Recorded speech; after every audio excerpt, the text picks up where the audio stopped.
Hi, everybody. Welcome to my Others Keeper. I'm doing things a little differently today. Today, we're going to go without the theme song to begin with. Sorry for those of you who want to hear it. You will hear it in a minute or two. But first, I want to introduce my brand new friend, Gordy Canuck, who prefers the name Gord.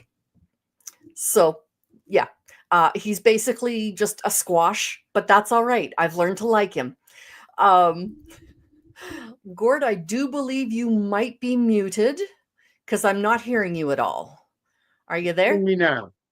I can hear you now. All right. Ooh, believe in yourself before you ever anything. Oh, this is awesome. Hi, how you doing? Nice to see you. We've got Indigo, we've got Crystal, the mods here.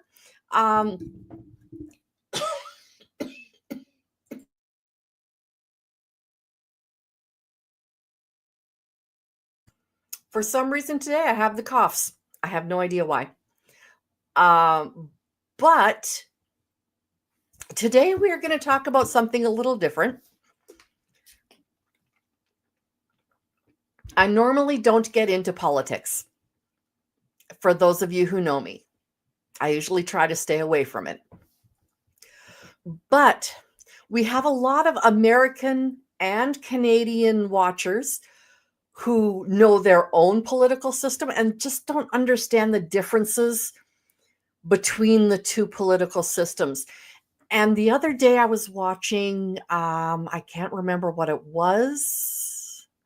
It was the by-election for Pierre Poilievre, who is wanting to be the next prime minister because he doesn't enjoy what's going on in Canada right now. So in watching that by-election coverage, I really, really started to appreciate Gord and his point of view and his sense of humor and all of that. Today we are going to do, like I said, we're going to discuss the systems that we have. Gord is a very learned man when it comes to political systems. At least I thought so.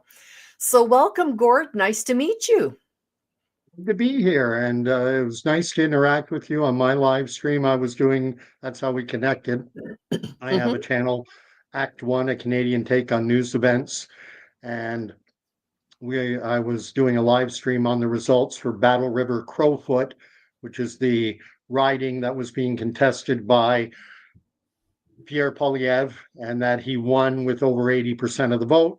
Oh, He is yeah. now re-entering the House of Commons. He can actively start serving in his role as the leader of the Conservative Party and also the leader of His Majesty's loyal opposition. I got to get used to saying his for so I long. know. And for those who aren't aware, Canada, as compared to the United States, we are what is referred to as a constitutional monarchy. So, in point of fact, the head of our government is not Mark Carney. The titular head of our government is actually King Charles. Yes. And so we refer to the leader of His Majesty's government, the leader of His Majesty's loyal opposition. But because we had Queen Elizabeth for 50 plus years, 60 plus. thank you. It's ingrained to say Her Majesty as Oh, yeah. opposed to his. Well, yeah. And when we go to court, yes, we are a Commonwealth country. That's right. And when we go to court, we go to the Court of King's Bench or the Court of Queen's Bench.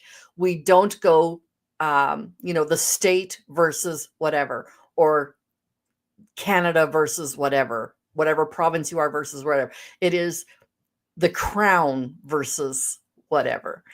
And so that's one of the things that we're going to talk about, how our legal system and our political system and everything is just, it's like we're cousins, and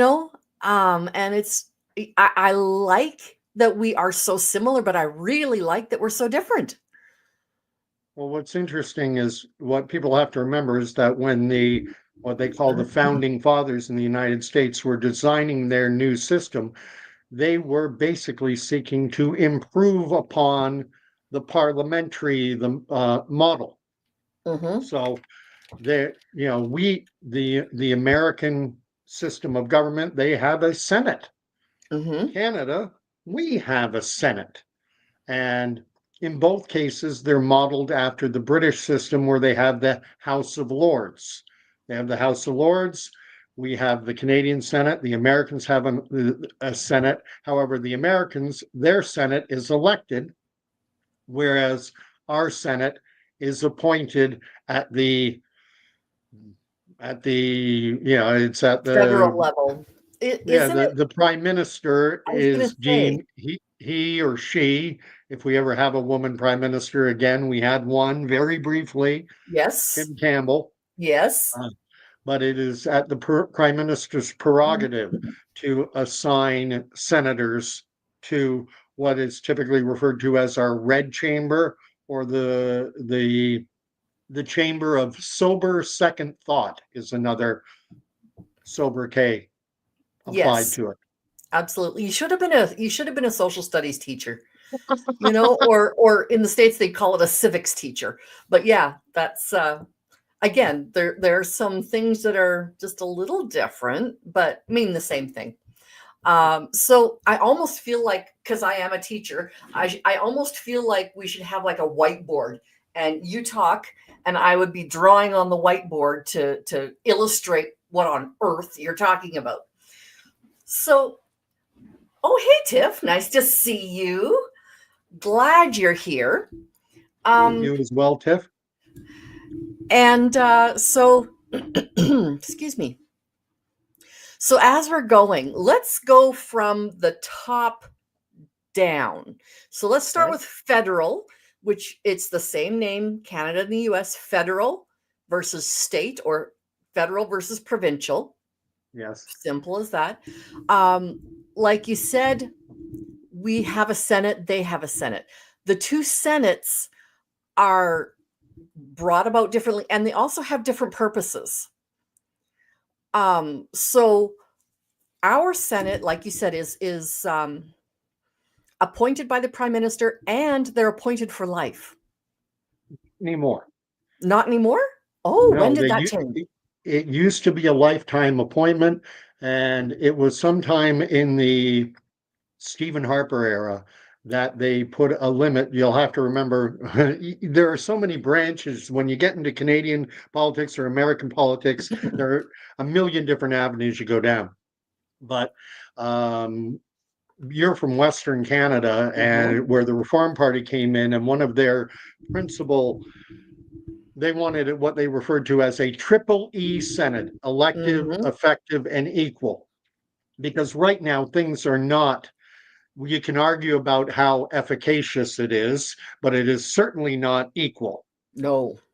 And so they wanted this triple E Senate, and previously it had been a lifetime appointment. Yeah, Now you can serve up until the age of 75. At the age of 75, right. mandatory, you're gone.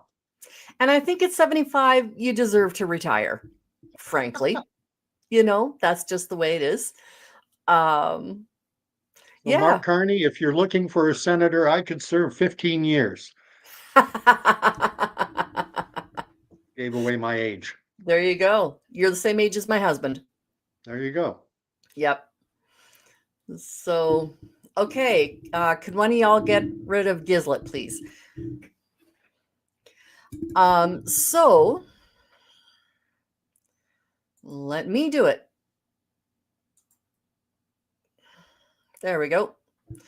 All right. So, yeah, I don't know why my mods can't do that. So it looks like I'm going to have to keep an eye on that.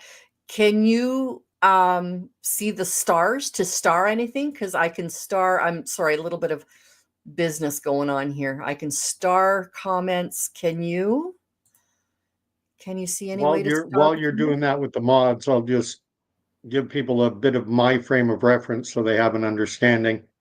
Uh, I was born in Canada at 6 months of age. My dad worked in the finance industry, and we moved down to New York City.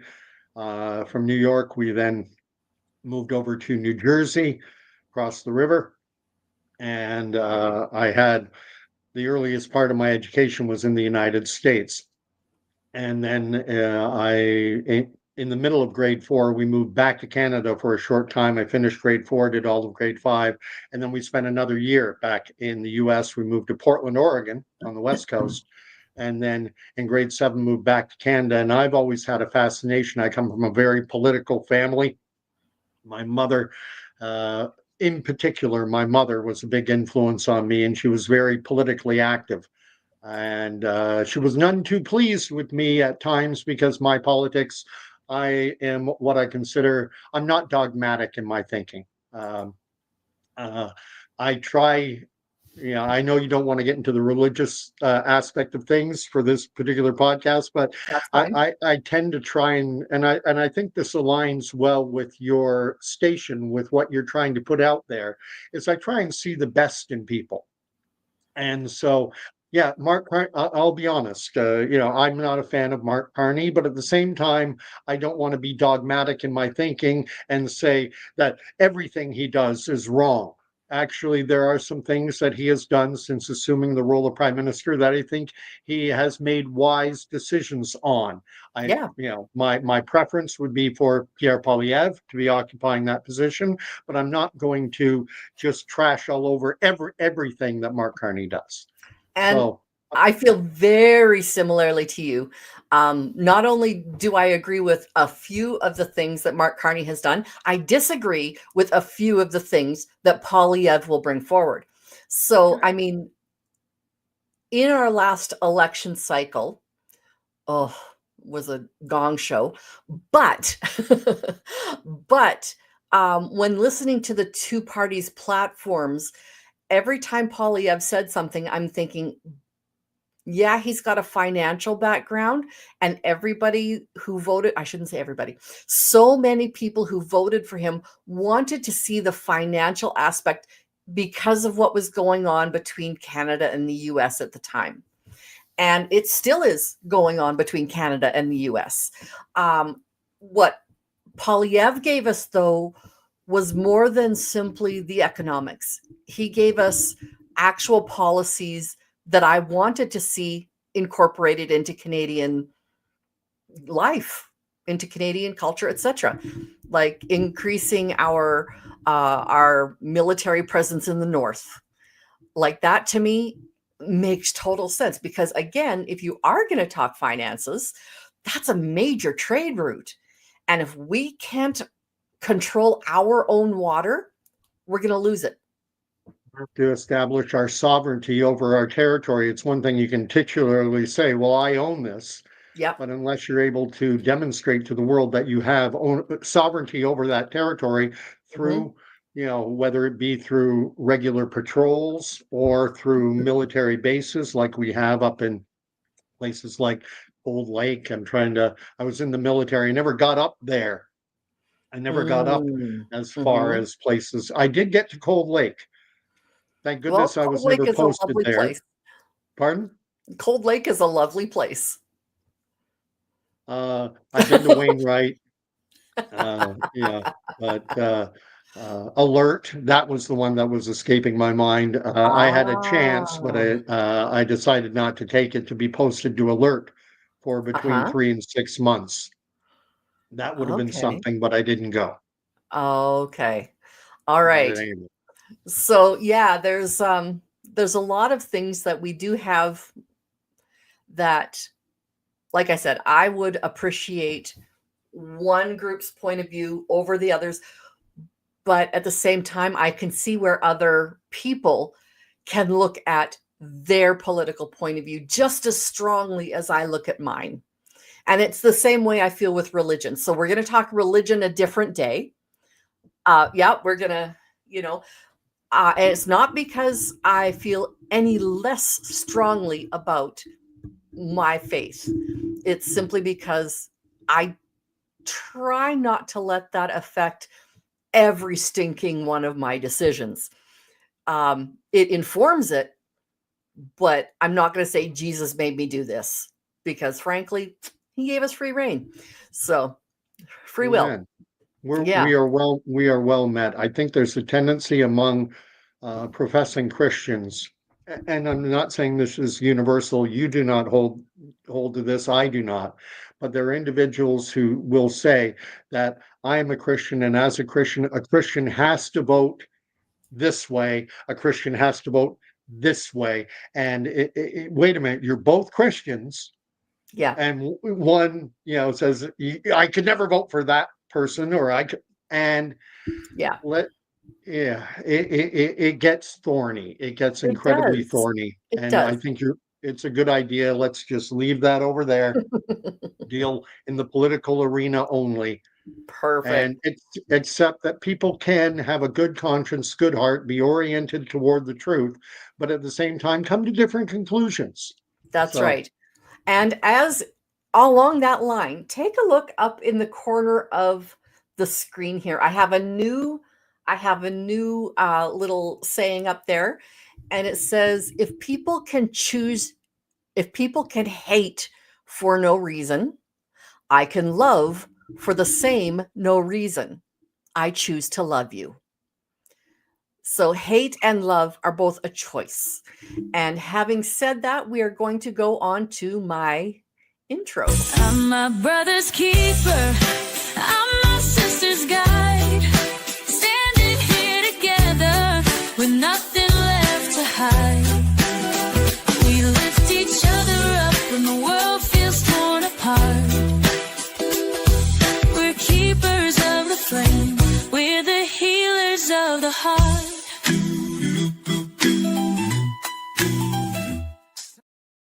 All right. So that's a little bit about me. That little theme song was written by a good friend of mine. And she just has a real talent for putting together just the right words for the right situations. And so she did that alongside with the AI music.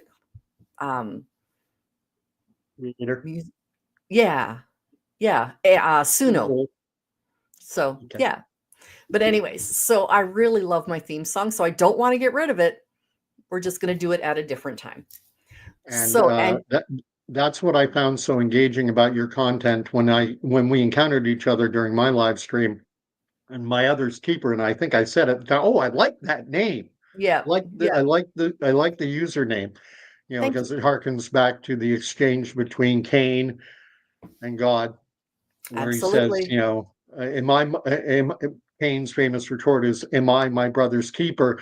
And the inferred answer is, yes, we are to be our brother's keeper, but we have to remember that the Bible was written at a time, in a very patriarchal time, where masculine terms were used broadly, but they were not exclusive to. And Right. so I love the fact that you brought that into the modern world, and you're not your brother's keeper, you're your other's keeper. And we're all Absolutely. brothers and sisters. So, Yeah. And not only my brothers and sisters, so not only the people who are the closest to me, but the street guy, amen. the person working at the store, the people who are being downtrodden, people of different political beliefs, people of different religious beliefs, they are my brothers and sisters still, Amen. right? So we're going to bring this. I think we have to remember we're all humans. That's exactly right, Indigo. Um, uh, this is a good one. As Christians, we need to pray for whoever's in the parliament or the White House. And again, like I said, we're not going to bring religion in the way of, if you're a Christian, you need to vote this way. If you are this political stripe, you can't be of this type of faith. We're all of that. But like I said, my Christianity does inform how I live in general. So it's just like the air I breathe. It's not like the house I live in. Does that make sense? Yes, and there are a lot of Christians who will tap right out, who do not get engaged in the political scene at all. Mhm. Yep. And I know plenty of them. They're like, I have, when if Jesus was running, I would vote for Jesus, but Jesus isn't running. So I'm not. And the simple fact of the matter is, we're always going to be choosing between because we're all broken, fallen, sinful. We're always going to be choosing between the lesser of two evils until the second coming. Exactly. And at that point, there's not going to be any more elections anyway. So, Yeah, it's going to be an absolute monarchy. But I mean, again, I believe what I believe very strongly, just as much any person of any other belief system will believe what they believe equally strongly. So, yeah, I'm the okay, we're supposed to be talking politics here, not religion. But I'm fascinated by talking religion. well, the two, we have to remember that the two do have a confluence. They do. They do. When you Yes. go into the Bible and you read the book of Judges, the political framework under which God had designed his chosen covenant people to live under was not, the political system was to be ruled by religious judges, by those who would, govern the society, because that's what politics is ultimately, is how a society organizes itself, what rules, what And structure. remembering that part of judging was also having not only the wrath of God in mind, but also his mercy and grace. For example, they had cities of refuge. So if you Yes. accidentally killed somebody, you could go to the city of refuge and you could live a full and happy life. Just don't leave the city, and that, I mean, that's something that was what's the word, a way of God to say, I understand, but there still are consequences to an action. So yeah. It goes writing something interesting about King Henry VIII and his marriage to Catherine of Aragon and wanting to marry Anne Boleyn. Yep. That, you know, Yep. uh, I'm Henry the Eighth, I am. Henry the Eighth, I am, I am. I got married to the woman next door. He's been married 7 times before, and everyone was an Henry. really, Never I had wouldn't a have a Willie Willie or a or a Sam. Sam. I'm the 8th old man. I'm Henry. Henry the 8th old man. I am. Yeah. If Whatever. only I could remember the words. You You're did very well. You did very well. A round of applause. Yeah. Second Yeah. verse, same as the first. A little bit louder, a little bit worse. But at any rate, yeah. The Canadian So, political system, you want to juxtapose it with the American political system. A lot of Canadians are under the misguided apprehension. They think they're voting for the prime minister, and we don't actually get to vote for the prime minister. What you're electing, even the people living in Mark Carney's riding of Carleton, they are not electing him to be Prime Minister of Canada. They are if they voted for Mark Carney in that riding of Nepean, that's the name of his riding, Ottawa Nepean. When they are voting, putting an X next to his name, what they are saying is we want Mark Carney to represent our riding in the House of Commons. Okay, now let's And discuss what is a riding. a riding, another word for a riding, the proper term is electoral district, but typically we call it a riding. And compared to the US, it's somewhat akin to a congressional, what they call a congressional district. And Canada is divided into 343 ridings, electoral districts, or like a congressional district. And in a fashion, when we had our election on April 28th, we didn't have one election. We had 343 different elections, and every electoral district had a different ballot. And you will have a Liberal, a Conservative, an NDP, a Green Party, maybe a PPC, maybe the Christian Heritage Party, maybe the Rhinoceros Party, the Buffalo Party. Yeah, there are more than a dozen registered political parties in Canada.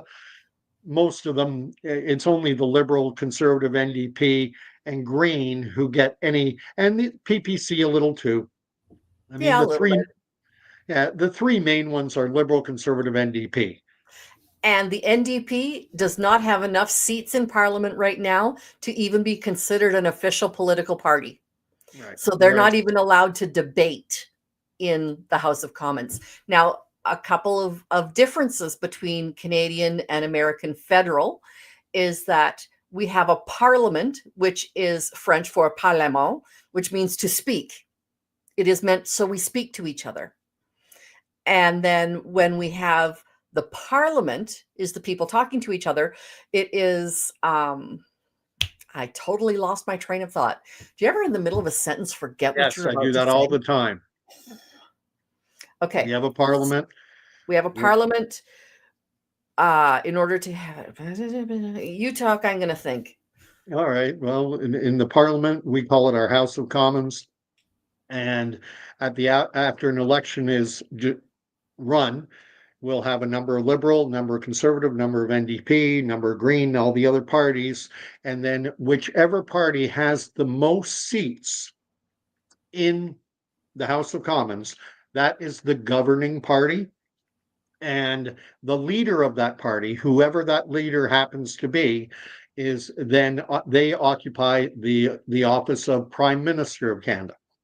And in the case of you need to have, if you have 50% plus one, I think it's what's 343 divided by, I think you needed 170.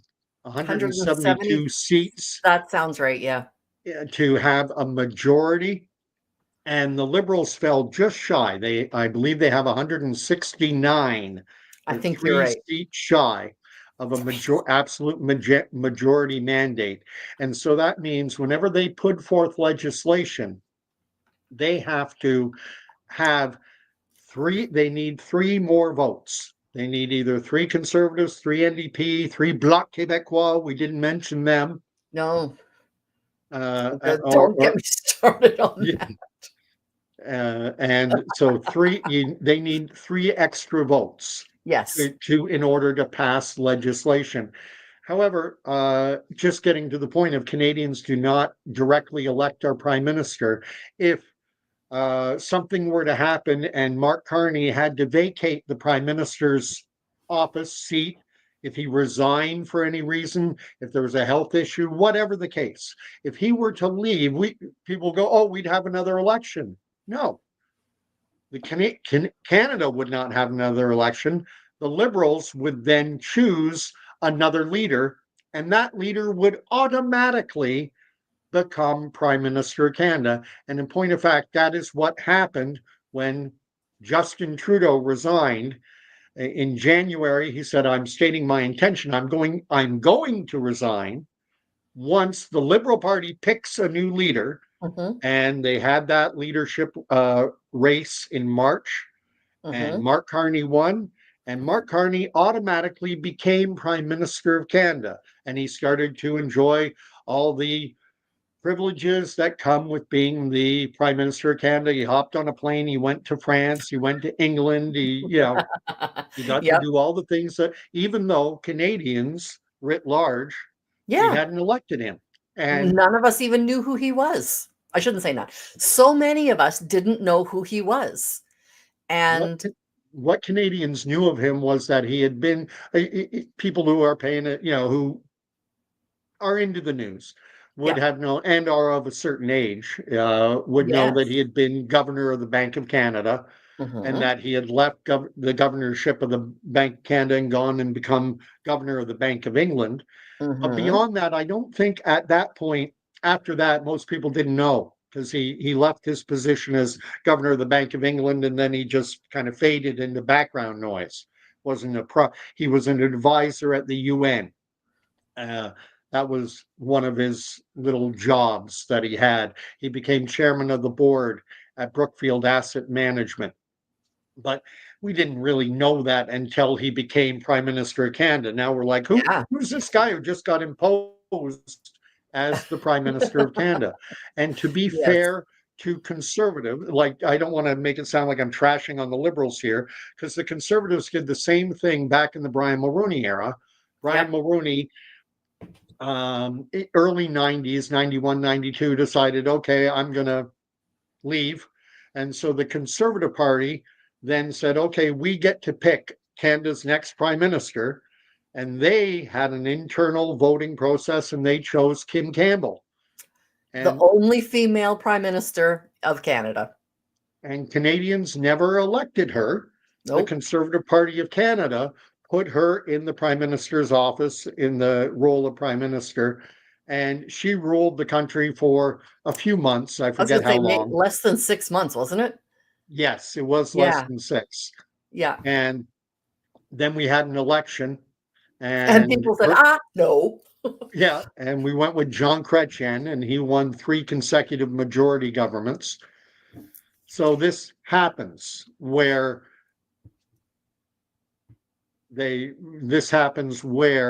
it's not just liberals, it's not just conservatives, where the internal party apparatus decides to put someone into the prime minister's office, the PMO, as we call it. PMO, which is different than the project management office, but that's okay.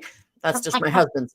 Anyway, so Brian has a good point. The parliamentary system can be very confusing to unenlightened Americans. It's not unenlightened Americans, it's unenlightened Canadians too. The parliamentary system can be very, very strange. Now, where we had Kim Campbell come in and was very quickly voted out, we had Jean Chrétien. Then we also had, and like Gord was saying, he was in for 3 majority governments. And that's another difference between Canadian and American. There are no limits to how long a person can be prime minister as long as the people keep voting for them or vote for their party. Yes. Because within the party, they could change leaders 8 times in a year and people would still vote for that party, which would be absolute insanity. But they could also have the same leader for 50 years and be able to have the same leader as prime minister. Well, look at William Lyon Mackenzie King, typically referred to as just Mackenzie King, who was prime minister during the World War II era, during the era of Franklin Delano Roosevelt, who, won 4.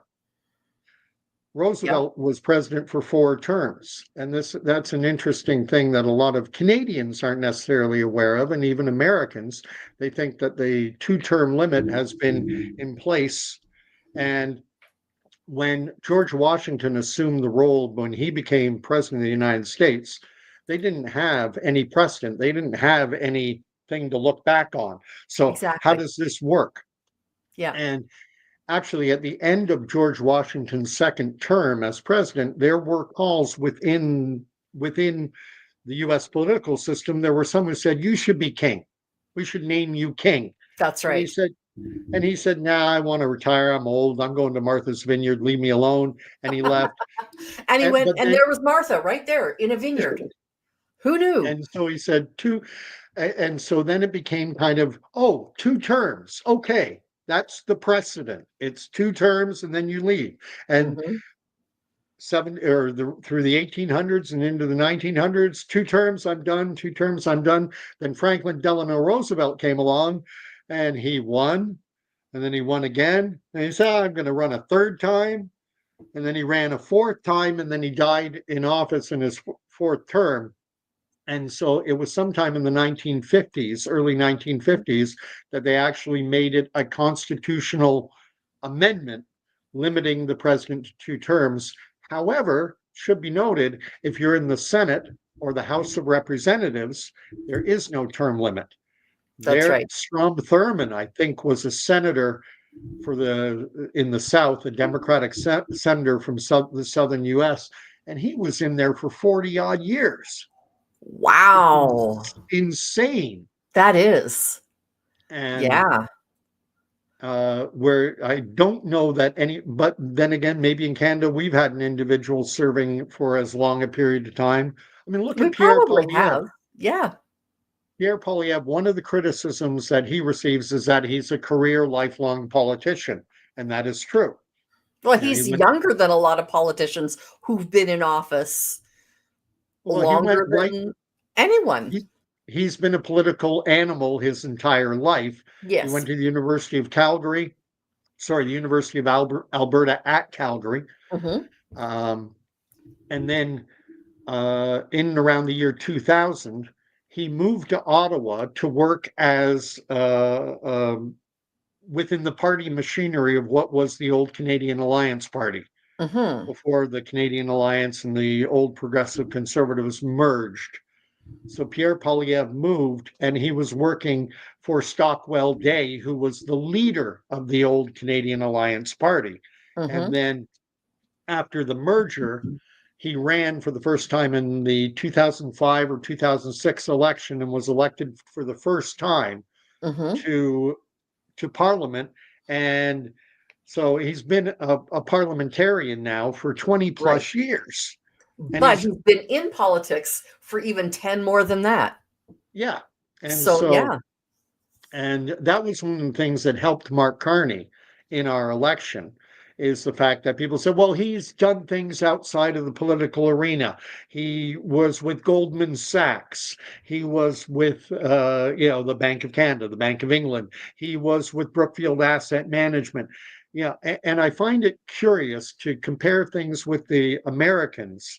Is I found it a bit contradictory among those who hate Donald Trump Hmm. but liked Mark Carney.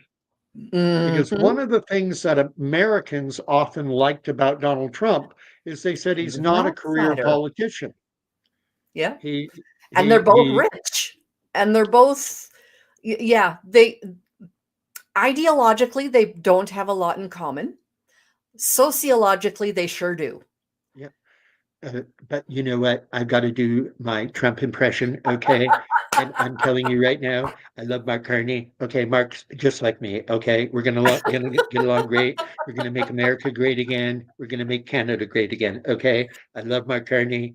Canada, it's gonna be great. Okay, and that's enough. I got to stop doing Donald Trump, or I get into trouble. And you got to do the accordion thing, the air Yes. accordion, Yeah, and I used to do it with my hands more open like that because I'm an expressive guy and I talk like that. well, But yeah. Trump, his hands are closed. It's playing Yep. the accordion. Yep. More of a squeeze box than a, yeah, exactly. But I found it curious that, like Trump refused to disclose his tax returns. Oh, yeah. A- And Carney won't Carney disclose likewise his either. refused to disclose his financial assets ahead of the election. Hmm. They being both somewhat secretive.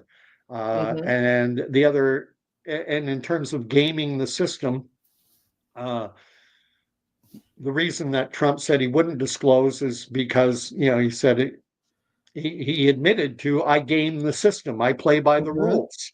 That's right. I'm not doing anything illegal here. I'm playing by the rules. I'm Mark not Carney, paying any likewise. taxes. It's not illegal. You paying taxes is just stupid. Yeah. And Mark Carney, likewise, when he was the head of that Brookfield Asset Management, what they were doing at Brookfield was they were using Bermuda to register their Ah, investment yes. vehicles Yes. in order to avoid Canadian taxation. And in point of fact, CTV came out with it in their reporting, and probably others too, Hmm. that they were using the address of a bicycle shop in Bermuda. Oh, That's the hmm. address of the entity that where the Brookfield Asset Management had their investment fund. What's the address? It's a bicycle shop in Bermuda. Well, at least it's not a garden store beside a sex shop. That was So, so, yeah, sorry. I digress. but the Canadian and the the one commonality that we have between the two ultimately is, and you're going to get this in any system, there is corruption. Oh, There, yeah. Oh, yeah. there's there's corruption in the Europeans, Yep. European parliaments, corruption certainly in developing nations, uh, corruption on steroids in the old Eastern Bloc countries. Hmm. And we have corruption here as well. There's a tendency, I find, people want to say, oh, well, they're corrupt, we're not. Oh, there's corruption in Canada, there's We just have corruption in the United different States. corruption.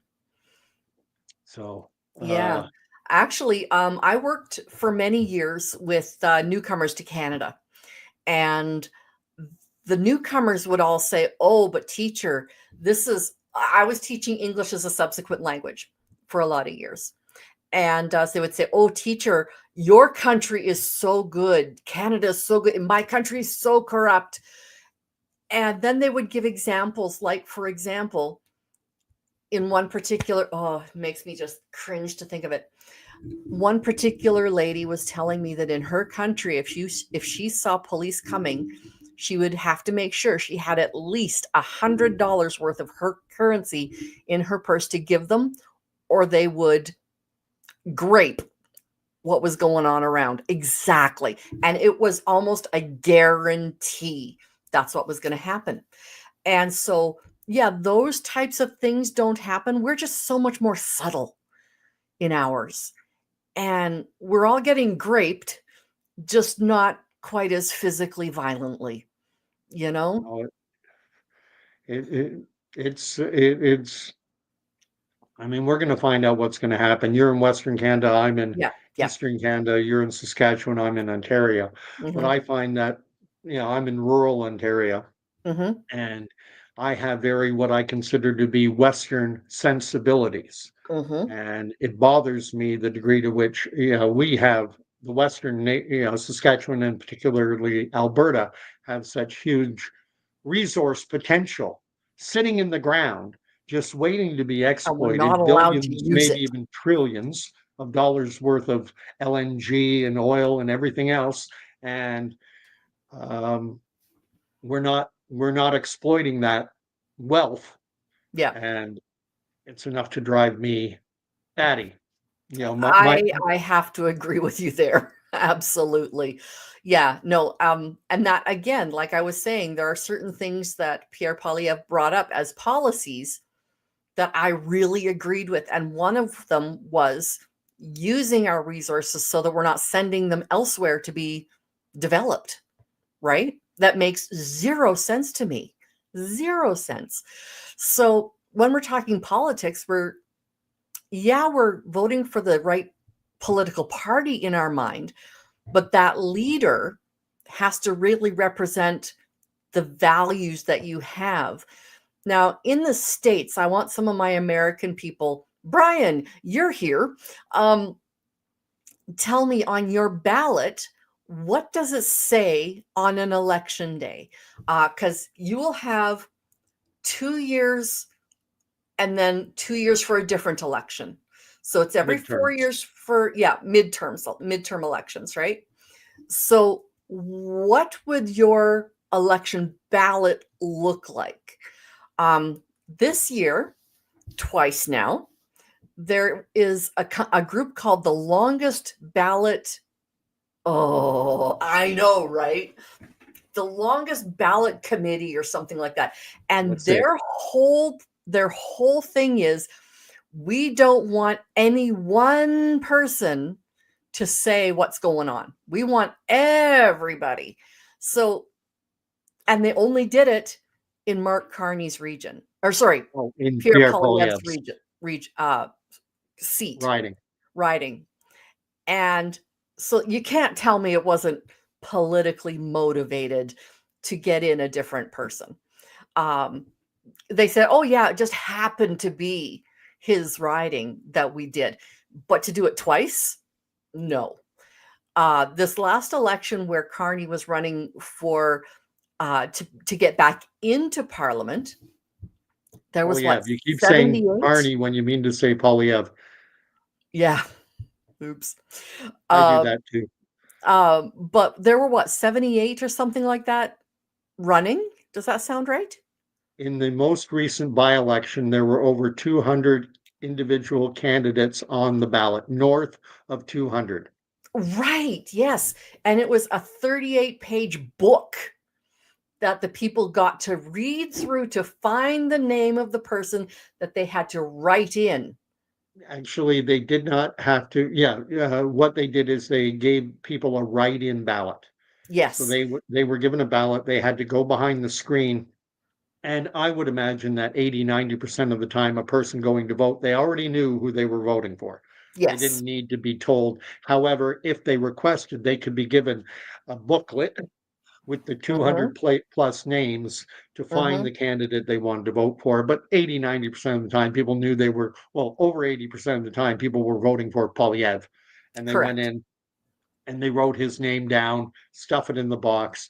Normally, a ballot in Canada would have 7 or 8 names on it in brackets. Next to that is the party affiliation. So you'd have Joe Smith, Liberal, Bob Smith, Conservative, Jane Smith, NDP, and all the candidates' names. And then you just put an X in the circle corresponding to the candidate you want.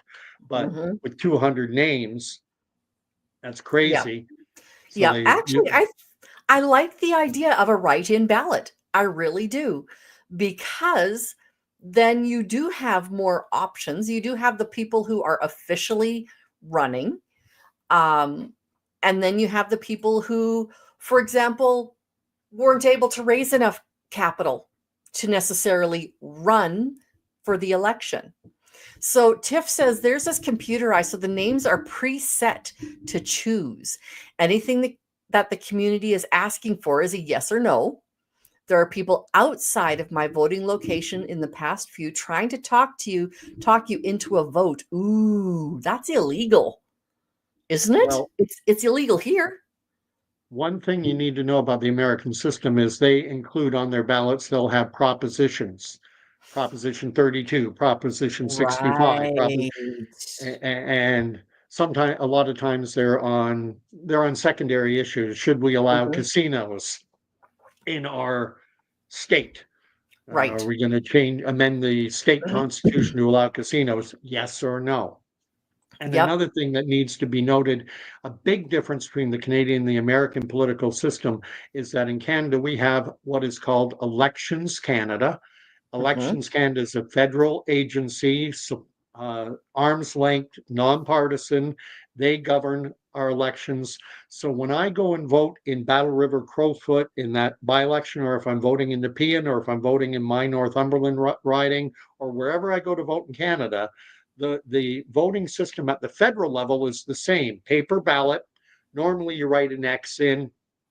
This time it was write-in just because 200 names. That was a special dispensation, for lack of a better word. But that's regulated at the federal level. So whether you're voting in BC, Alberta, Saskatchewan, Manitoba, Ontario, it doesn't matter where you're voting, the voting process is the same. In the United States, that's not the way it works. Everything is determined at the state level. So in Ohio, you might be using a touchscreen vote. You go down to North Carolina, it might be a paper vote. You go into California, it might be a machine where you're pulling on levers. They have different systems in every state. And and so who controls the state legislature, whether it's a Republican or a Democrat, a red or a blue state, will often determine how the rules are played out. Well, yeah. And it's like you have a red or a blue state. Does that mean you have to vote red or blue federally? Now, that's, of course, where we have. Now, Tiff, you bringing up some excellent points here. Would you be willing to come on and discuss with us? Because frankly, I think having an actual American would be handy, because there are certain things that I have found out recently that I had no idea what was going on. So like it's considered normal in the States to do certain things. So yeah, Tiff, if you're willing to come up and chat with us, or Brian, if you would like to come and chat with us here, you can ask questions of us. We can ask questions of you and say, is this really true? Because some of it might be misinformation that we're coming to. When there's a lot of that out there. Oh yeah. Tons. Oh yeah. Yeah. So a lot, like in the US, they have an interesting thing that comes up a lot: impeachment. And we have prorogue. They're not the same thing. No. But they're these words others wouldn't understand. Yeah, prorogue. No one learned what prorogation meant until the early 2000s when Stephen Harper first did it, and then later when Justin Trudeau did it. But in the US, when I was growing up down in New Jersey, there was a lot of talk that Richard Nixon was going to be impeached because of the Watergate scandal. And so what happened, though, before that vote came up, before the vote came up for Richard Nixon to be impeached, they were going to have a vote in the House and then the Senate. He resigned the presidency, so the vote never took place. Right. He exited. Gerald Ford became the president. Bob's your uncle. Everything's settled. And so I had it in my mind that if you got impeached, that you would be. It was a removal from office. You're gone. That's what I thought too. Yep. And I think there are a lot of people who still have that misapprehension now. They think, okay, if they impeach him, he's gone. But then we found out Bill Clinton was impeached over the I can't remember the name of the. There were two scandals involving him. One was Monica Watergate, Lewinsky, and the other one there was a property development scheme. Yes, I'm trying to think. It was something with water, white water, black water, some type of water. Anyway, yeah, he was maybe it was just impeached. No. Never mind. Yeah. Yes.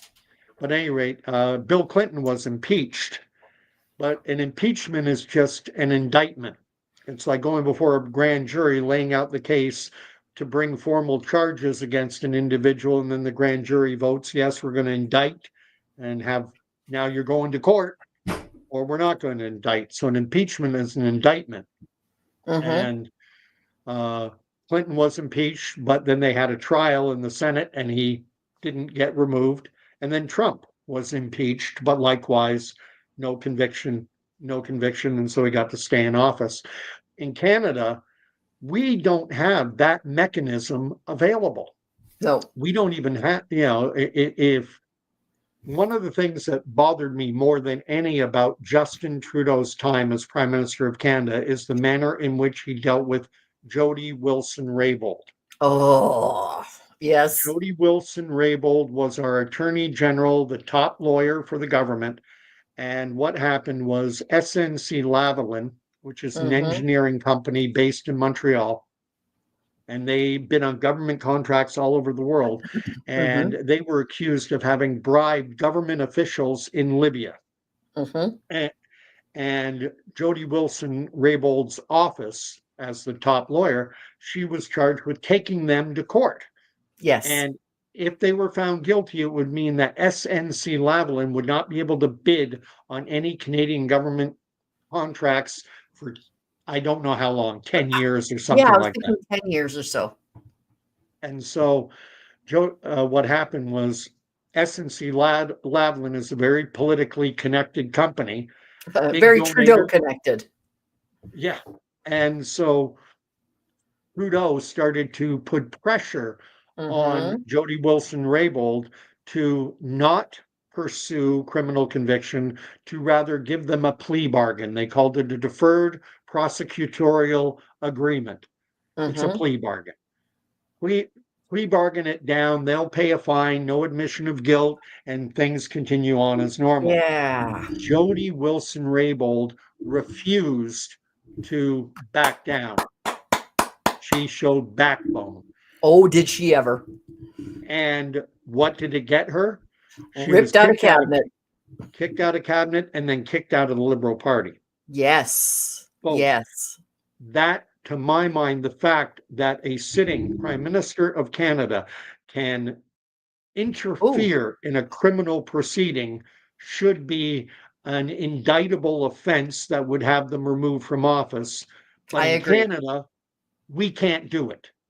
In the United States, with the U.S. Constitution, there is a mechanism by which they can. It's never happened, but at least the mechanism exists.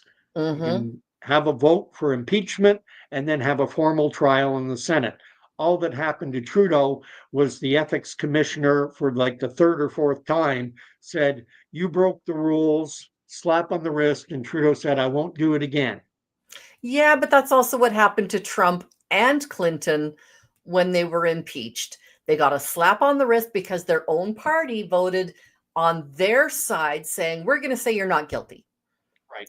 What Yeah, it gets me because though is that Trump recently took his information out of, oh, I can't remember, the Museum of Congress or something like that, in the um, impeached leaders section. So they had information on Clinton, on uh, Nixon, on, wasn't one of the Bushes impeached as well?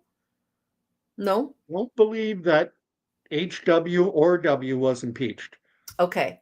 There was one No, other president who faced impeachment, but Trump said, Nixon "Yeah, was no, facing it. it's I'm not in there at all. I'm not in there." So, yeah. Maybe Obama, maybe Obama.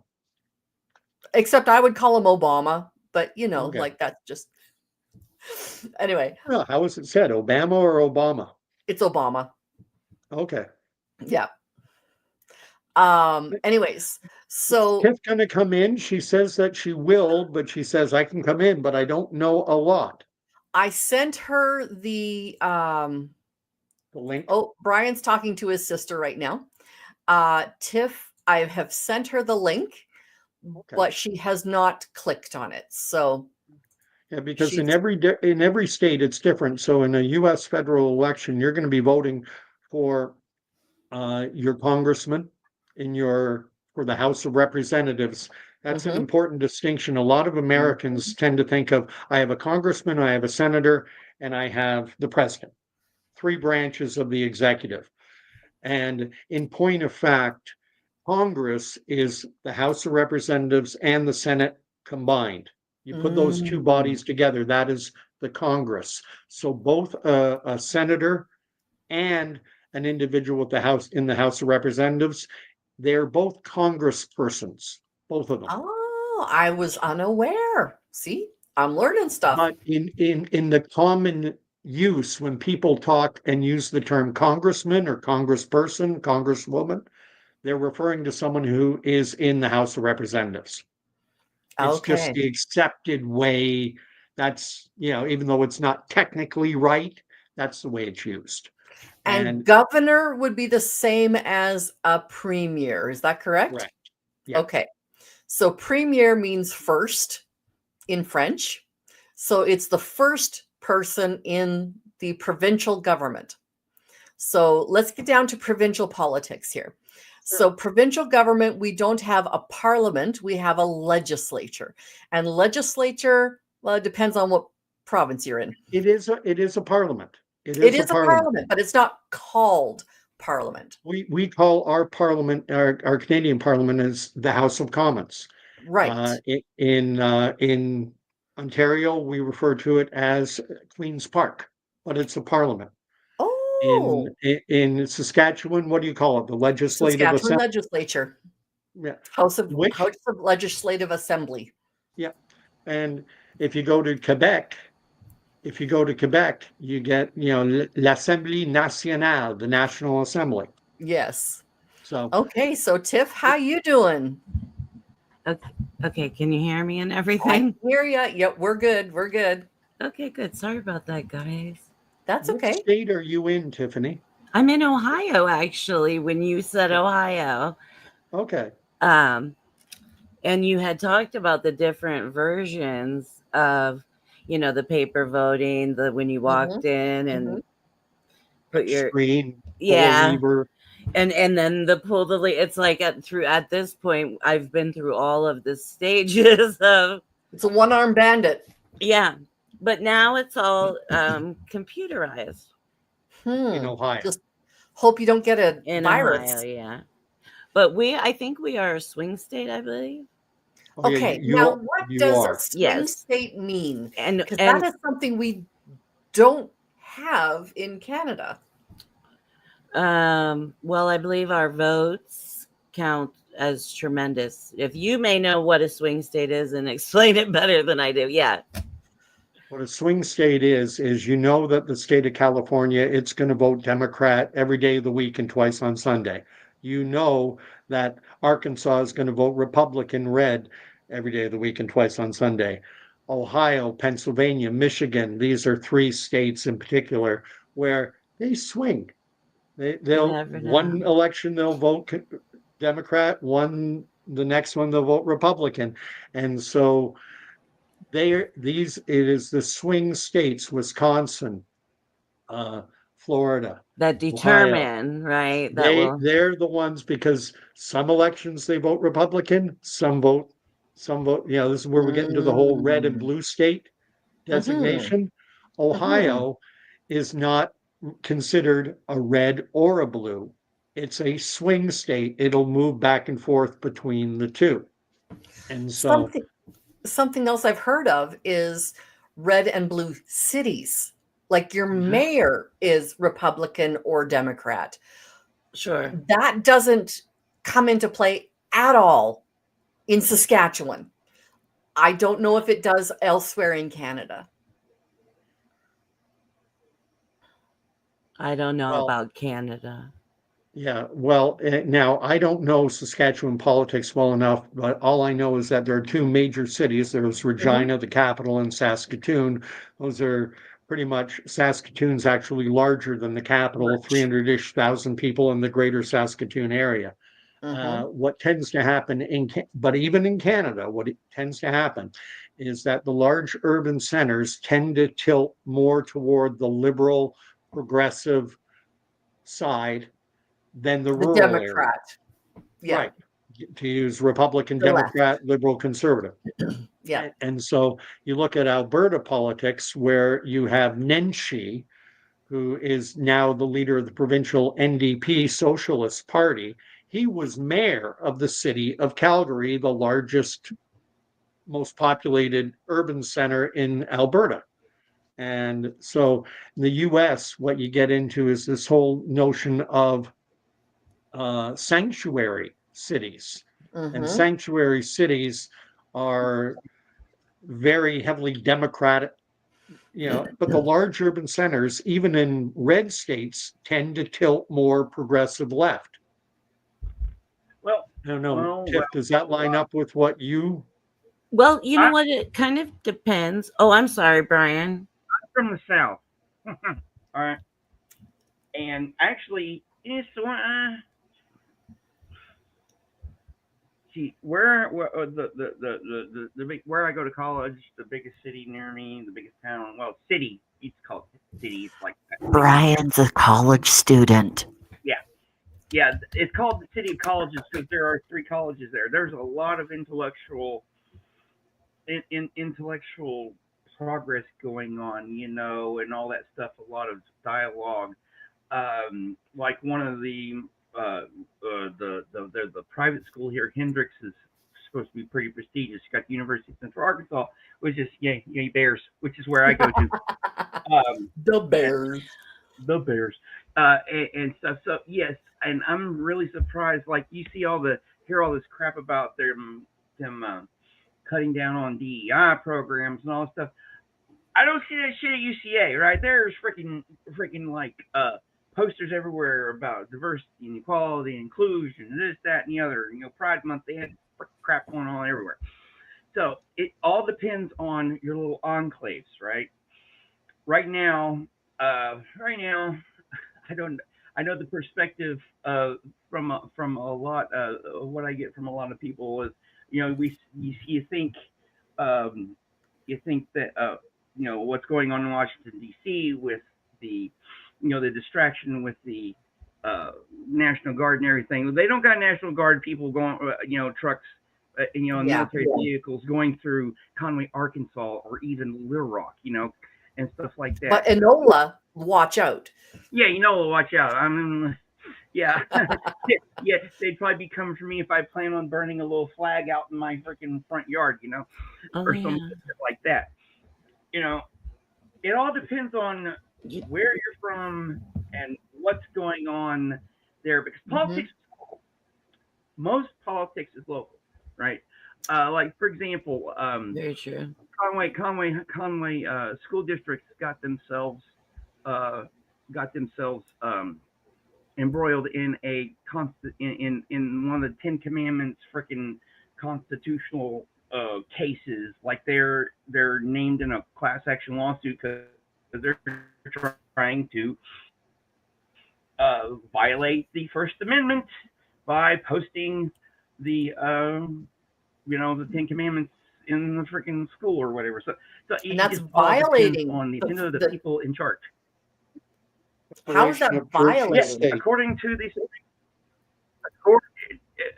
According to the Establishment Clause of the First Amendment of the Constitution of the Bill of Rights, Congress shall not establish anything, concerning freedom of religion, press, or speech, right? And having the Ten Commandments in a public institution, a place that gets public money, is a direct violation. This has already gone up to the Supreme Court years and years and years ago. But we got people in the backwards people in I don't say back, but people from the sticks, especially Ryan. the very conservative religious people. They a lot of them see the United States as a Christian nation, right? But we're not. We're a secular nation. Our culture, a lot of our culture is based on Christianity. That's just plain and simple. Especially you got the Puritans coming over, and that's all that stuff that we learn as Americans, all those myths that we learn, or at least I learned growing up, especially being educated in the South, learning, those myths written by Washington Irving about George Washington and the cherry tree, and it's all lie. It was all lie. Or what was it? Brian, can I ask you a question? What? Now, you're in Arkansas, correct? Yes, sir. Am I correct in saying that Arkansas, the whole state, would be regarded as a red state? Yes, politically on a federal level and on a state level, for the most part, we lean more. A red more state. towards the right. We are a red state. In politics, especially in presidential politics, right? But like I said, most politics local. Right. Now, my question is, now you're in a large urban center. You might be Little Rock or something. Oh, no. He's in the booth. I live in the middle of nowhere. I do believe the know term is hick. I don't know Arkansas geography. Okay. Your device isn't set up yet. To get started, download the Google Home app on a phone or tablet. Okay. Arkansas is basically shaped like a square, right? And it has two population centers. A majority, 75% of the population of Arkansas is within about, I would say, a 75 to 100 mile radius of Little Rock, the capital, which is basically smack dab in the center. I am one of those. I live in that radius, right? But I live in the outskirts of that radius, right? So you got these pretty soon, probably before I die, Little Rock, Conway, and this area, the other nearest bigger town, Greenbrier, will probably be all one almost megalopolis. It'll be a big semi, or mostly urban center. It'd be connected because it's all really connected by really good highways, really good highway systems and everything. And so that's all the growing. That's the growing area. It's expanding from there. And then you have, which is centered around the colleges. You have the Northeast area. That's where the University of Arkansas is. That's where the more famous University of Arkansas, the Razorbacks. That's where they're located from. It's almost two different cultures in a way. It's almost two different cultures because you've got the very political right-leaning state government in the middle, and then you've got where I am more intellectualized. Still, I would call Conway more purple leaning than it's it's got their mix. What you're telling me, if I'm hearing you correctly, what I'm hearing you say is that the larger population centers, and especially in around this university area, that the politics do tilt more progressive left, liberal Democrat. Not necessarily. Somewhat. Not necessarily. All right.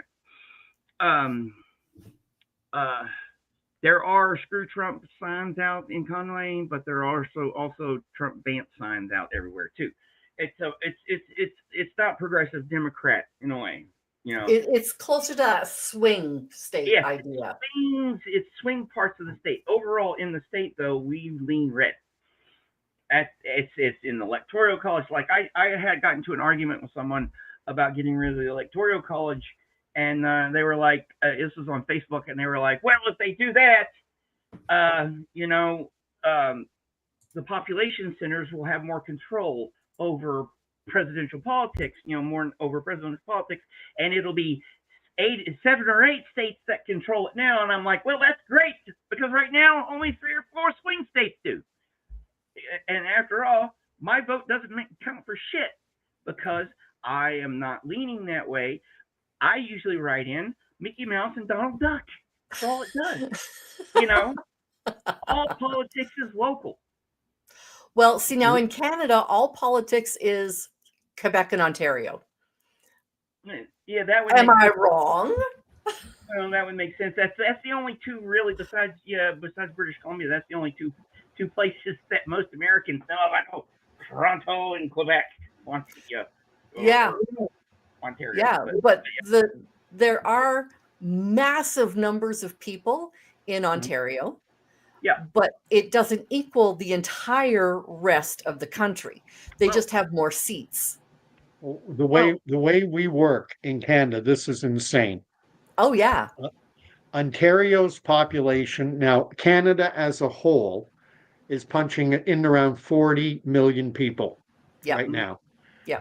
Ontario, we have 16, 17 million. Mm-hmm. Quebec has right around 9 million. Mm-hmm. So we represent 25 or so million out of the entire 40 million in Canada, but the representation is disgustingly heavily tilted toward the eastern half of the country. Yeah, that's It's not because right. That's not how it should. The western half of the country, though physically large, has a much lower population density. And it's the population density that's the problem. That's what I like about the American system is that whether you're from Arkansas or California or Rhode Island, or doesn't matter what the population of your state is, you have 2 senators. Yes, every state. That's how the founders, that's how they tried to balance things out. But if you look at American politics as a whole, even from the very beginning, the South has had a outsized to its it's had a more proportional amount of the power compared to either its geography or its population density or size. Remember, you go back to the 3/5 freaking compromise, all the way back there to the founding of the Constitution. You had the 3/5 compromise, and then in order to get the freaking after the Civil War, in order to get a lot of the Dixiecrats on board, they had to put in, that's what they are. They're Dixiecrats. They're not Republicans and they're not Democrats. They're Dixiecrats. To get them on board, they had to put that clause in the 13th Amendment that basically made you a slave if you were a criminal, which led to Jim Crow and to the KKK and to all that other stuff. Canadians may not know about what Brian's talking about, but the 13th Amendment to the U.S. Constitution abolishing slavery had the Emancipation Proclamation had a massive caveat in it that allowed there's a very good documentary on you can find it on YouTube, and it's That on allowed them to vote. that 13th. 13th Amendment, actually, it was the 14th Amendment it was the 14th Amendment that gave them equal protection under the law, which is what they used to get same-sex marriage legalized. 13th Amendment, that clause. There's this very good documentary, which I'm going to have to actually watch. Called 13th. Yeah, it's called 13. I'm actually going to have to watch it for a class I'm taking this semester. Yeah, You'll have to teach us more about it, right? Yeah, it is an amazing documentary. I've seen it. 13th. I've watched a little bit of it so far. It's incredible. You talk. But you see, it basically sets up the United States as almost like a prison state. Ooh, kind of like Australia. We are. If especially these days, if you're brown and you don't have green, you're screwed. Yeah. Especially if you're brown and you don't have green. Brian, I have a question for you. Okay. Do you, in a true sense, do you still feel okay? Because I'm from Ohio and you're from Arkansas, so we're north and south, right? I'm right where everybody was popping out.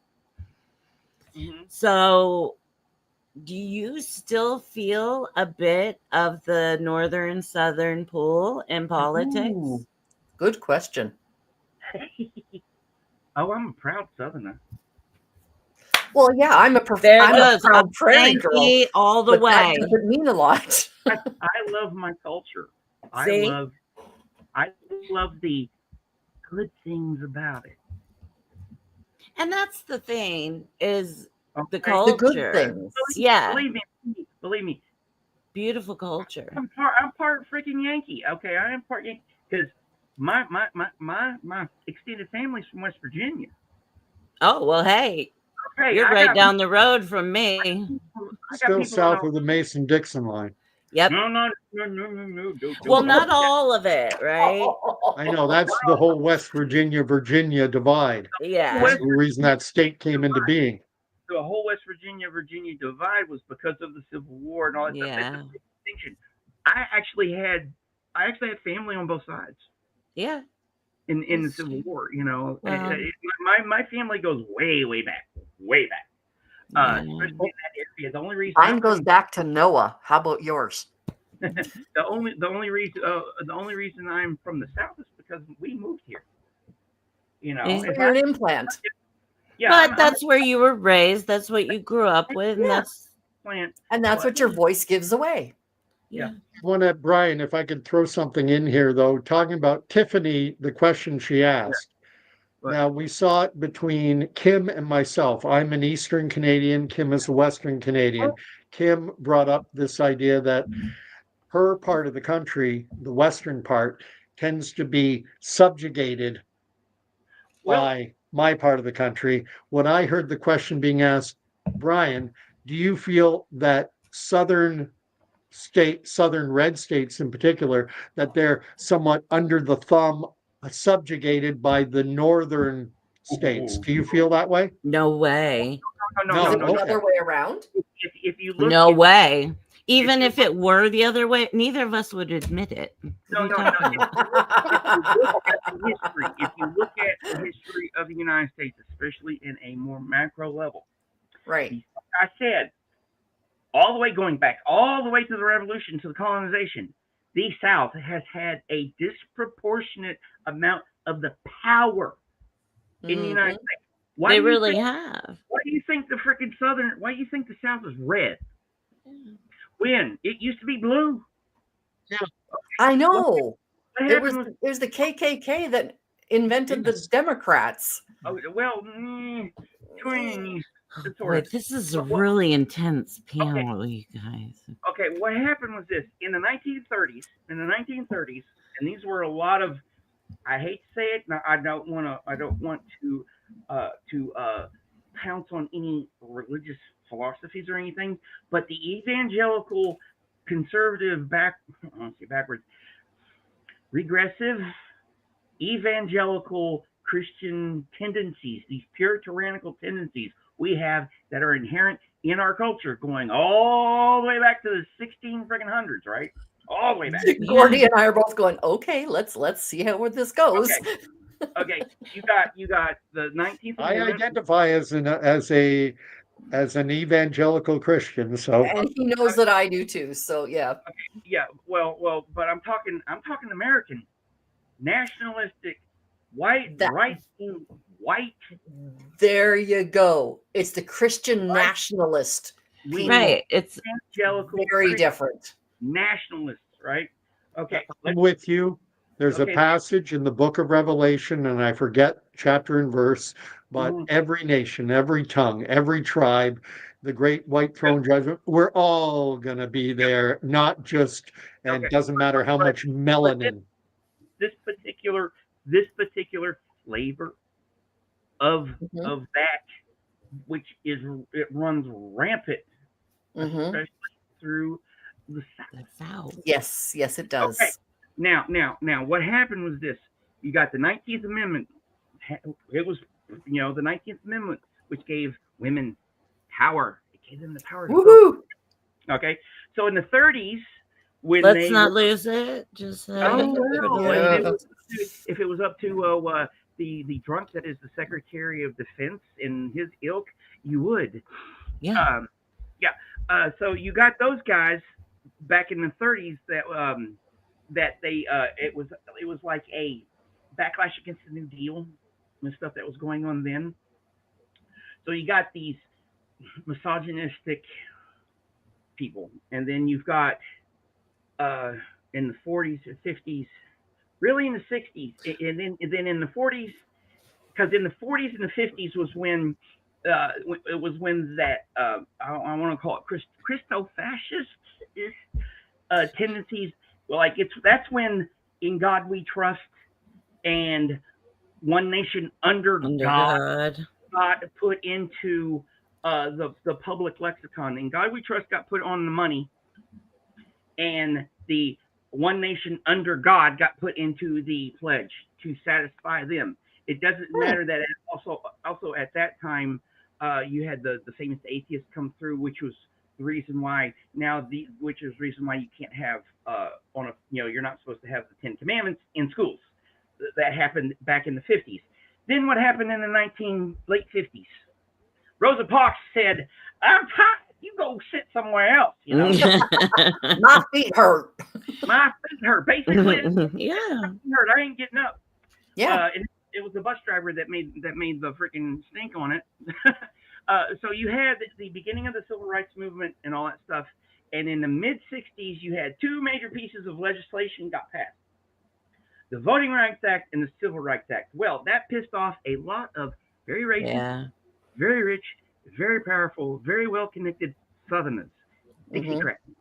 They began buying up media outlets, TV stations, newspapers, and all that stuff, and they slowly but slowly started infecting the national conscience, right?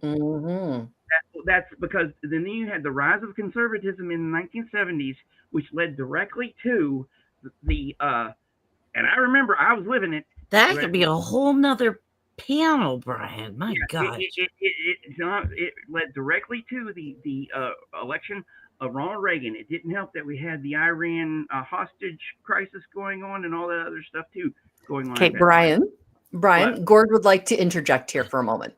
Okay. Well, I'm getting close to my point, but go ahead, sir. You go ahead and finish. Go ahead and finish, Brian. Okay, so when Reagan got elected, the guy he appointed to the Federal Communications Commission, right? I forgot the guy's name, but you can go on. I heard about this. You can go on to on Reagan's freaking library website. He ended up because this doctrine was passed by Congress in the 40s. It's the equal reporting doctrine, the equal representation doctrine. I forgot exactly the wording of it, but it's equal representation in media. In media, it's where if you give 5 minutes to one side, you got to give 5 minutes to the other. instead of what you and that coincided with the rise of the 24-hour news cycle, CNN, and then Fox News.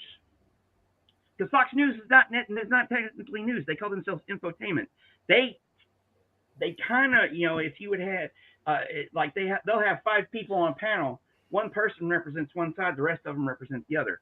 They can legally get away with it now because of the not enforcing the equal representation doctrine, which was, and then also with the Voting Rights Act, Chief Justice Roberts, right? He was in the early 80s. He was Supreme Court clerks and stuff like that, and he'd been wanting to get rid of that since the early 80s. So so that all that right there gave rise to what we have now. So basically, it used to be that you had to have equal representation in media. And now because of Reagan and something he brought out, you don't. Well, that's kind of what that's kind of the point of what you were talking about. That's the reason why a lot of American politics, and culture actually is skewed by the South. Okay. So Gord, what was your I hope I got my point across. I think you might have. Yeah. Having spent some time in academia, I went to university. Yeah. I know that when university professors almost become religious type figures, and they present a truth, and they will cherry pick whatever promotes their particular ideology. And it's not to say that it doesn't have merit, but quite often I find in academia is they get blinders on. And I'm not saying that anything Brian is saying is inaccurate, but I'm suggesting that it strikes me in listening to him promote his thoughts that it comes from a very Marxist. There's a very Marxist I'm not Marxist underlying ethos to it. That is my take. Now I see Brian is shaking his head. No, not Marxism. I'm not Marxist. I'm not saying you are. I'm not saying you are. What I'm saying is, but we were. There is within academia right now. There is Marx has become very popular. Always has been. Because Marxism, people want perfection, and things will never be perfect. Well, not around here. No, they're never going to be. Not around here. No. And no, what the story I just told you, right? The story I just told you, is provable by using primary and secondary vetted sources, right? Which I am. You see this? I'm actually a history student, right?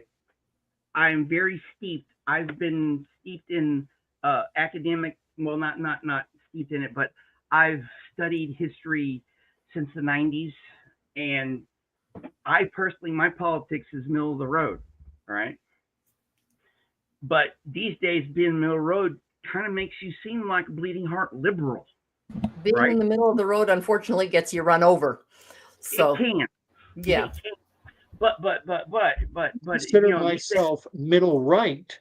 But I'll tell you, I feel like I've been pushed right by the culture. Yes, I feel like I was always 80s, 90s, considered myself progressive left. Yeah. Well, then I got shoved over because I know the difference between a boy and a girl.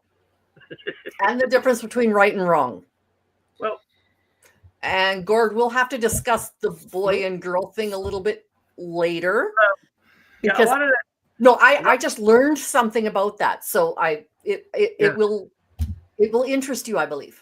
Okay. A lot of that stuff can be relative. A lot of it is that perspective. The way I try to approach life. 90% of reality is 90% of reality. Mm-hmm. You know, we can all agree that this is black. Mm-hmm. and that if you drop it, it will fall. It's that 10% that Mark One eyeballs actually that does have a outsized. It skews it a lot. It can skew it. It's that perspective, right? It's all about perspective. I can tell you another story about that. But yeah, the little spiel I gave you, it's all documented. You can go online, like you can go to the Reagan National Library, his library, and you can look up Brian, I'm not disputing what you said. Yeah. It's like I can tell you that in the Bible, just to Mhm. give an example, in the Bible, the words "there is no God," and that's a verifiable fact. You can go look it up. And the Bible says there is no God. And I have stated 100% empirical fact. Now, I haven't, there's beyond that context. If you read the words before that, it's the fool says there is no God. But by cherry picking Mm-hmm. specific data, you can push things in the direction that you You want them. Oh, Now, my favorite misquote is greet each other with a holy kiss and do not forbid the use of tongues. No, nope. oh, yeah, but what Back. so what we got, but I'm telling you what we got here in the South, what we got here in the United States, what's happening right now. The Yeah. seeds for what's happening right now were planted generations ago. Oh yeah, everywhere around the world. Absolutely. Especially now. You're talking about this fairness doctrine that went Fairness, away during the Reagan time. yes, it They was got rid of, and that right there, you talk about a branding statement. This is the fairness doctrine. Now, just because it's called the fairness doctrine, does that mean that it is actually egalitarian and fair? You know, like No. actually we have, this is it, politics. This is what you let do. me You put a positive let, sounding let, label on something, and then, well, anyone who's against it is against, you're against fairness. Oh, And no. can I just okay. say, like, Okay, look, we're going to let Tiff talk here for a moment, please. We're going to let Tiff talk for a moment. just Thank as you. an example of that, just look at right now. Everything is beautiful. It's the best ever. It's nothing is ever better. It's gonna just change everything. Woo, yeah. You know what I mean? And it's just They've got big, beautiful laws. yeah, oh my gosh. It's just about it's Beautiful. beyond that, Kim. It's better. It's better. You know, and it's just ridiculous to me Oh, yeah. every time I hear it. I am just not a person like some of the things that you're saying, like, you know, you're saying I have boundaries. You know what I mean? Mhm.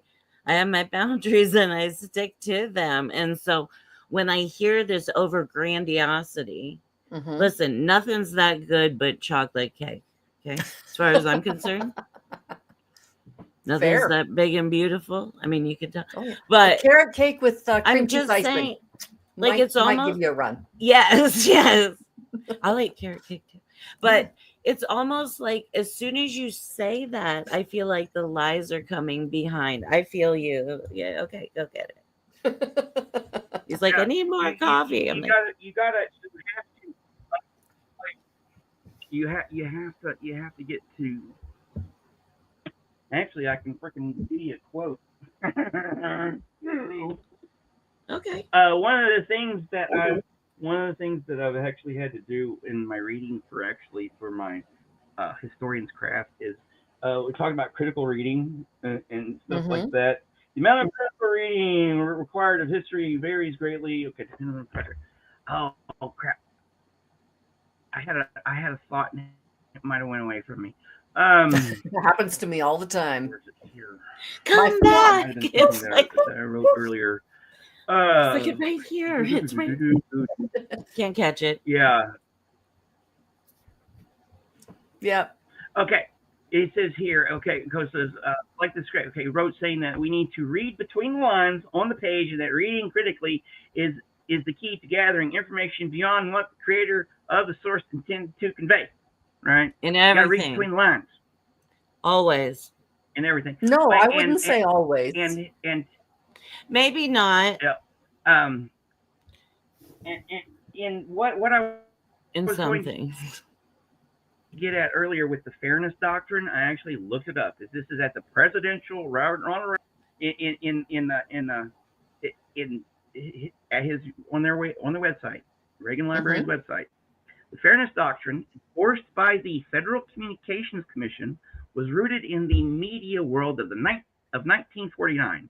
Lawmakers became concerned that the monopoly audience control of the three main networks, remember the big three, NBC, ABC, NBC, could misuse their broadcast licenses to set a biased public agenda.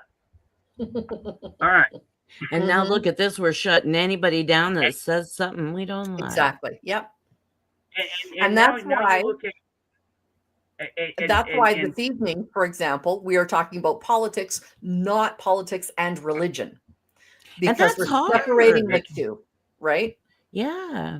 Because that's. But here, I will here. I'll put this in the private chat so you can put it in the public one. Sure. Right here, Kim. But this is my source. You got to quote your sources. This is one of the things. My source for that there, and you can put it in there. It's from the Reagan Library. Read that archive. It's a short little article, but it gets to it highlights several, a couple little things, and then this guy Fowler was his name, began rolling the application of the doctrine back during the Reagan second term, despite complaints from many from some in the administration that it was all that kept broadcast journalists from thoroughly lambasting Reagan's policies on the air. He hated it, and then that coincided with the rise of, like I said earlier, all that stuff coincided with the rise of the 24-hour news cycle. Yep. And in the CNN, Fox News, and all those guys, and all them wanting to keep eyeballs on the screens because that's what makes them money. It doesn't matter. Oh yeah. It doesn't matter what this looks like, as long as you got that. Yeah, green is the eternal color, unless you're Canadian, in which case it's red or what is it, tan? Well, that's the 50s and 100s are red and tan. So yeah, I would say maple syrup, but my favorite lines from the old All in the Family television show. Archie Bunker is sitting there. It's Lionel's wedding pre-engagement party, right? And George Jefferson, very wealthy businessman, is paying for everything, and the bartender is white, and he's yes sir to George Jefferson, and Archie says, "Hey, isn't this something, Jefferson? This guy's giving you the big yes sir and everything." And George Jefferson says, "Let me tell you something, Archie. When you if you have enough green in your pocket, black becomes his favorite color." Yeah, that's right. And I love that line. Yeah, well, and that's exactly right. I remember that. I hate to politic and run, but I got doggies going. Okay. Okay. So, see you, Brian. Right. Talk to you later, my friend. Thanks for listening. Nice meeting y'all. You too. I can pop out too. Okay. Thanks for having me. I have a question before you go. Yes. Brian, you can go. If I'll ask you because you'll know. Okay. Okay. Now. You give me too much credit with this, Tiff, you know. No, you'll know this one. You literally have to know it if you have a driver's license. Okay. Okay. In Canada, your vote is 100% secret. Yes. In the United States, do you or do you not have a spot on your license that says whether you're Democrat or Republican? No. No? Okay. No, I had heard you did. No. You can be a registered Democrat. Right. You can be a registered Republican. Right. You can be a liberal. You can be a Green Party. You can be whoever you want. What happens is because the Republican Party and the Democratic Party have their nomination process, in order to participate in the Republican primaries being held in Ohio, that is restricted to registered Republicans. It's the same as registered liberals, registered conservatives. Right. So if you want to nominate Donald Trump or Joe Biden or come out or whoever's running, if you want to participate in that process, then you have to be a registered member of the party. Now, there are states, because this is done at a state level, there are states that are Oh. open primary states. And in open Mm. primary states, anyone is allowed to vote in the primaries, but there aren't many of those. I don't know specifically. I know Ohio is you have to be registered. Yes. Mm-hmm. I seem to But think we that have like primaries a lot, it seems like, or different voting a bit, it seems like. but you're Okay. not if I'm a registered Democrat, can I vote for a Republican? Absolutely. 100%. You can vote. And this became famous in the 1980-84 election. They called, because Reagan won with such a massive victory, Mm-hmm. and he won traditionally blue states, they Mm. referred to them as Reagan Democrats. Oh, okay. Remember? Well, he had his fans. I mean, I was pretty young. I was very when- young. Yeah, but I do remember him. I do remember the Cold War. I do remember different things from that time. Yep.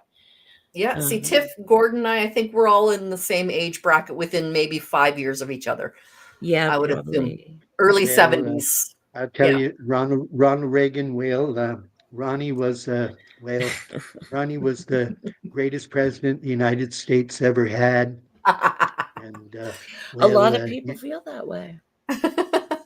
he had a charm about He him. did. He was an actor. It was easy. Yeah, that's what I was gonna say. He knew. Yeah.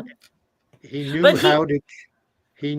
My favorite line of Ronald Reagan's is, "Do you know what the 9 scariest words in the English language are?" Trust me, I'm a politician. "I'm from the government and I'm here to help." Ooh, yes. I've heard that one. Wow. Yep. That was Ronald Reagan's. Oh. I don't know whether he first said it, but He was famous for it. the flagpole, it's attached to him. It's his. Mm-hmm. Mm-hmm. Yeah. So, Tiff, I'm going to ask you one thing here. Now, this is more a bit of trivia here. Did you know that in Canada, we do not have the right to, say, for example, the Fifth Amendment? No, I did not. know Yeah. that. We don't get Mirandized the same way you do in the States. So, in a court of law, we cannot say, I plead the Fifth. You have to. You can't be quiet. You have to. No, pleading the Fifth in Canada means that you are pleading for the right to have Parliament sit twice a year. You'd have to plead the 13th. Okay. But so many Canadians are so I'm like, are they Americanized doing because- something for you? No. I pled the Fifth once in my 20s. Yeah. Did you? I was working in a company, Canadian company, marketing firm. And the president of the company and I did not get along. Oh. And I found him to be mendacious, duplicitous, and just a thoroughly untrustworthy guy. Et Lots of cetera, et issues. cetera. Yes. And in an internal board meeting, he asked me. He said, "Have I ever dealt with you in a dishonest or misleading or some manner?" And I said, "I know I'm not an American, but I'm gonna plead my Fifth Amendment rights on that question." Mhm. And everyone went, Well, you really want to mess with people, say, no, I plead the 13th. Because that is your right to not incriminate yourself in Canada. in Canada. Thank Oh, you. You taught me something. geez. I didn't know that. Yeah. I taught my daughters that, they were little, because you watch on TV and 99% of what we see is American, right? No. And they talk about pleading the Fifth, in the right to not incriminate yourself. Well, that's the 13th in Canada. Mhm. So if you ever are in Canada and you want to not incriminate yourself, you plead the 13th. Okay. There was one more. I'm gonna have to like text you or something if I'm in Canada and I get arrested. I'm gonna be Oh like, yeah, if you get arrested, Tiff, text me. I have a lot of pull. okay. I'm like, oh no, what? Now you're What she scaring can't me. do, I'll do even less.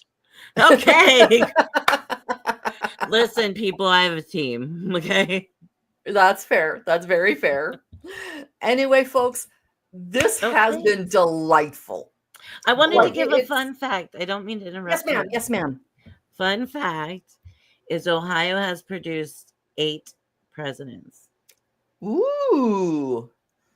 Who are Cool. they? Saskatchewan hasn't produced No, I any. can't tell you who all they are. Okay. Oh, okay. But I live in the town where President Hayes was from. Okay. The town next to me is Harding. Okay. Okay.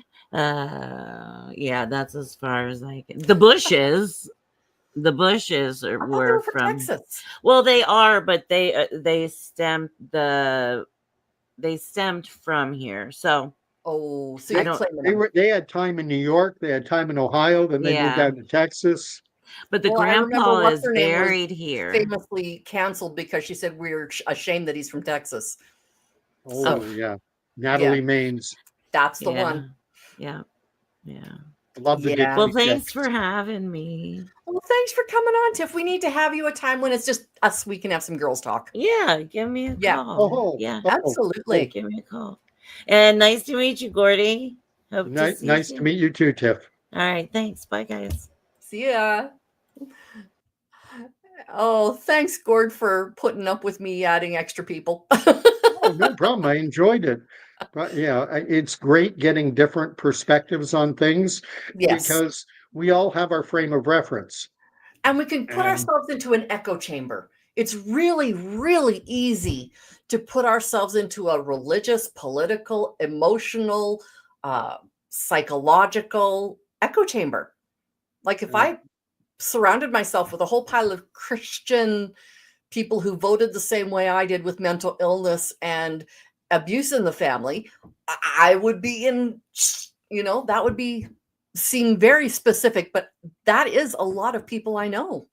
It's a frequent thing that I say on my channel is that this is nice, getting different perspectives online. But the biggest thing, and since the COVID era, so much people have been pushed online far more. And we Mhm. need to get active and engaged in community outside, face to face, person to person, and that can be through community, or it can be through a church, it can be through Mhm. community organizations, it can be through any number of avenues. But the Mhm. big thing is we need to talk across the political divides, across the Absolutely. religious divides. Yep. And I'm not just talking about Christianity. I mean, Oh, yeah. Gentleman Mohammed down the street from here where I live runs the gas station. Another gentleman, Mohammed, runs the discount store in town. And we need cross-cultural, cross-religious, cross-political view. We need discussions. We need to be face to face. Yes. Yeah. And we need face to face. And if you can't find face to face, I live in a tiny little Mennonite town. Yes. Like before when you and I were talking, I grew up, one of the places I grew up was in a tiny little 95% French Catholic town. Okay. I was the definite exception. Now here, I'm living in a 95% Mennonite town. Again, I am an exception because I wasn't born into it, but I chose to be part of it. Okay. The Mennonite community. Well, it's not in the way that you're thinking, like a colony type community. Well, It's just the problem with happens to be a town where most Mennonite people have brethren. Mennonite roots. Yes, most of the people have Mennonite roots. I don't, but I have chosen to be part of that church because I like the ethos of their tradition. So I like to adopt into that. But having said The that, problem with Mennonite, the problem people hear the word Mennonite and they automatically default to a horse and buggy. that's Amish. But yep, And Mennonite, old order, old colony. Anabaptist, old Anabaptist. Yeah. And the fact of the matter is that the Mennonite communion, for lack of a better word, you have old order, you have conservative, and you have modern. There are modern Mennonites that are, yeah, it's a faith tradition. It is. Yep, Yeah. exactly. Yeah, read the Schleitheim Confession if you ever want to read something fun. It's Okay. it. I fa- it's a booklet that's maybe 12 pages long. Okay. Like it's tiny, but it is the very basics of what Anabaptist means, Okay. which simply means to be baptized as an adult. That's what Right. Anabaptist means. As opposed to sprinkling. No, as opposed to infant baptism, which is what the Catholics did. Right. I call that sprinkling. Oh, no. There are Mennonites who will sprinkle. As an adult, you are sprinkled. Oh. So again, those are the traditions. I like to call it flavors. What flavor of church do you go to?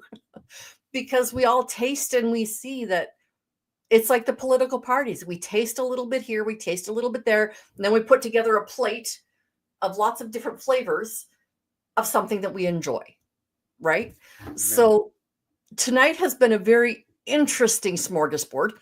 A little spicier than I had anticipated, but I was expecting, meat and potatoes boring, but it was fun. It was a lot of fun. You are beautifully educated in that you are well-rounded, I have to say, and you have studied the subject matter, which is exactly why I wanted to have you on. I wanted to be able to have that. Yes. I'll have to have you back and we can discuss either more politics or we can discuss the Bible or we can discuss all sorts of different things. For example, my friend Sam is going to be on September 25th, the last Thursday of every month. He's going to be on and we're going to talk about something. This month coming up, I have proposed that we talk about the full armor of God on our night. So that's going to be an interesting one. There are going to be people who have no idea what that's all about. So, yeah. I've enjoyed engaging with your content since coming across you on, Thank you. the fruits of the Spirit. Mhm. And I think everyone recognizes we're living in, it's always a challenging time. It sure is. Doesn't matter. Yeah. They're always challenging times. And, content like yours, and there's a lot of it out there, but Yeah. content like yours to build you up and give you the basics. weapons you need to confront That's right. this world. And I don't even like using the term weapons because this doesn't have to be. It's not warfare, but you get the idea. Right. But no, that's right. I Exactly. appreciate you having me on. And I look forward if you want to have me back at some point in a month or definitely. 6 or I'll whenever. definitely want to have you back. All right. So, yes. Thank you, Gord. Hi, Alfonso. Nice to see you tonight. It's been a blessed day, but it is now time to go. I will talk to y'all later. I love you all, and we'll see you. God bless. Bye-bye. Some come with scars, some come with dreams. In this circle, we're more than what we seem. No judgment here, just voices to be heard. Through laughter, through the tears, we find every word. I'm my brother's keeper, I'm my sister's guide.